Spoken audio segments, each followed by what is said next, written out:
suggests that when you juice your vegetables, so oxalate is made by a lot of plants, but some plants are really good at oxalate production.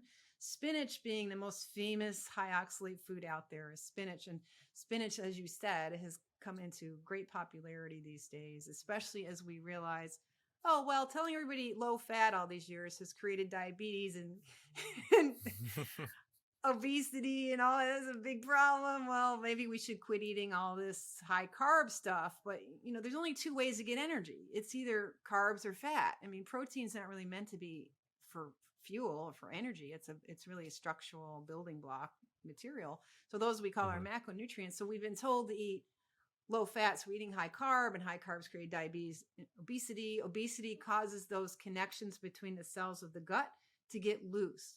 So the way the lining of the gut works is you have a single rows of cells, and there's different kinds of cells there, but generally they're held together by these hooks of proteins. So in the cell membranes, there's these proteins and have these outer hooks. They work like Velcro.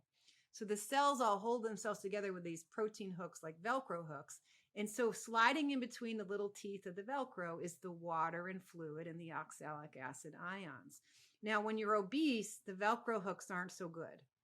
And so that we call that, like more permeability in the gut. Anybody who's got also any other sort of gut permeability issues, like be colitis or like Crohn's disease, these other well-known gut inflammatory bowel diseases, even right? IBS, which is really common. So we're seeing a huge increase in gut problems and IBS and in this inflammatory bowel disease. They kind of splay open these little Velcro hooks and just create a river of flowing of fluids from your food where the toxins can get in easily, but the cells are so stressed, their active ability to select the nutrients the body really wants is reduced. So when you have inflammatory gut problems, you're absorbing less nutrients and more toxins, which is why these things are hard to recover from, because there's this progressive process of you becoming more and more malnourished. It was probably some degree of toxicity and malnourishment that got you there in the first place,